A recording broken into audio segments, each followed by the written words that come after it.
tapi itu nggak berlaku di gue. Buat gue udah sedang men, nyokap gue udah minta gue jadi guru lama banget. Tapi gue juga merasa berdosa sampai ini gue terus mendoakan nyokap gue karena saat itu gue bilang gue nggak mau jadi guru, nggak keren. Kalau gue jadi guru gue miskin men. Kayak posisi gue sekarang gue guru kontrak, gaji gue sama kayak tukang sampah, UMR. Tapi ternyata bukan itu yang gue cari. Dan tadi perasaan dihargai sama murid gue ternyata selama ini itu yang gue cari dan itu yang nyokap gue waktu itu minta ke gue dan gue nggak nurut. 2018 akhir gue lagi traveling ke 2019 awal gue lagi traveling ke Malang, tiba-tiba di grup kampus gue tuh ada nih lamaran jadi guru SMK 9 Jakarta. Gue apply pagi, gue lagi traveling, gue datang ke sekolah ini, ternyata interview langsung di tempat dan gue nggak tahu teori-teori tentang guru kan gue nggak tahu ya. Akhirnya ditanya dong. Interview ya apa tugas guru gitu. Gue cuma tahu 2 katanya, mengajar dan mendidik. Terus skill apa lagi yang kau punya di sini? Saya anak band. Gue gituin aja, wah cocok.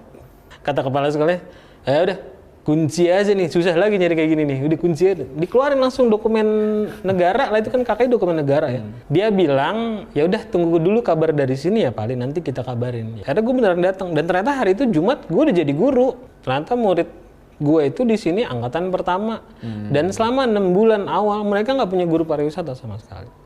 Tiba-tiba gue sendiri masuk di sini, gue langsung udah gue sepakat gue harus semua yang gue punya, literally semuanya harus gue kasih biar mereka akhirnya percaya mereka nggak salah pilih. Gue benar-benar ngecek nih background anak-anak ini karena gue hobi gue tuh minta personal datanya. Dari data itu gue bisa memberikan treatment yang berbeda dari anak satu ke anak lainnya. Oh, oke. Gue tipikal gitu, gue nggak mau nyamain anak orang. Di sini bener-bener dalam tanda kutip ya, gue ngemis kemana-mana. Teman-teman gue, circle gue, dong bantuin gue dong, lo jadi guest lecture. Itu gue membuktikan bahwa sebenarnya kakak-kakaknya yang di luar tuh ada loh sisi untuk sharing ke adiknya tuh ada. Cuma selama ini mereka nggak punya aksesnya. Nah sekarang gue punya aksesnya, tapi gue berdiri kaki gue ada 2 gitu. Di kakaknya juga pernah. Tapi sekarang gue ada di adeknya, berdiri sebagai pendidik. Nah gue sering menganalogikan gue tuh sebagai jembatan sebenarnya. Gue di tengah biar kakak-kakaknya bisa ketemu adeknya, sharing. Dan ketika kakaknya datang, adeknya itu kan belajar di sini tuh untuk memiliki karir kayak kakaknya. Ketika kakaknya datang ngomong di depan mereka, mereka kan jadi yakin ya. Oh gue akan jadi kayak gini nih, orangnya udah datang langsung ke gue. Ketimbang lu ngomong aja di kelas, kamu bisa jadi A, B, C segala macem. Buktinya kagak ada. Gue mempelajari anak SMA sekarang itu kritis. Jadi kalau lu nerangin sesuatu, lu akan ditanya buktinya mana. Gue agak tenang sebagai guru pariwisata karena gue menjelaskan sebuah wisata atau destinasi. Gue punya foto, gue lagi di situ. Apalagi nih loncatannya gue lagi manggung gitu. Ih bapak keren nih gitu. Iya sih. Itu. Dan gue deket banget sama murid gue. Ada tadi juga lu lihat di ruangan gue tuh banyak kardus-kardus pakaian-pakaian layak pakai. Jadi ketika orang ada pulang, murid pulang, guru pulang, gue stay di sekolah, gue pindahin itu ke plastik-plastik, gue anterin ke pemukiman daerah sini ya. Daerah sini. Iya. Oke, jadi gue punya murid sebenarnya di sini, namanya Ayun. Ayun itu tadinya sekolah di sekolah gue juga, tapi jurusannya beda. Satu hari pas lagi COVID outbreak, akhirnya karena bapak ibunya juga terkendala kerjaannya dan sedangkan punya adik masih sekolah juga, akhirnya ya Ayun sepakat untuk bantu adiknya lah.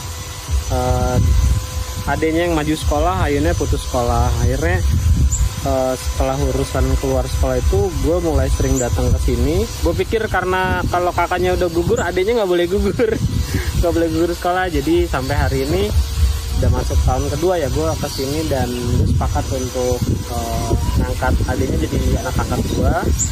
Ini lebih ke bagi-bagi kerja sama ibu bapak kandungnya di sini. Lumayan, mohon maaf, ini lumayan lingkungannya sangat keras ya. Jadi anak-anak usia sekolah itu banyak yang terlibat perkelahian, itu udah jadi hal-hal yang biasa lah. Makanan sehari-hari, bahkan juga jeleknya, sayangnya kayak ada yang obat-obatan, tapi alkohol tuh udah jadi hal lumrah yang gue nggak mau bikin itu lumrah. Jadi kehadiran gue di sini ya bantu-bantu sebenarnya untuk ngasih pengertian gitu rasional kalau sekolah itu penting. Karena gue yakin kesempatan semua orang sama, mereka bisa merasakan kesenangan yang orang-orang di atas mereka rasakan. Karena kan mereka dari kecil lahir memiliki banyak banget keterbatasan akses ya. Pengen mereka merasakan sesuatu yang sebelumnya mereka nggak pernah Dapatkan dapatkan itu. atau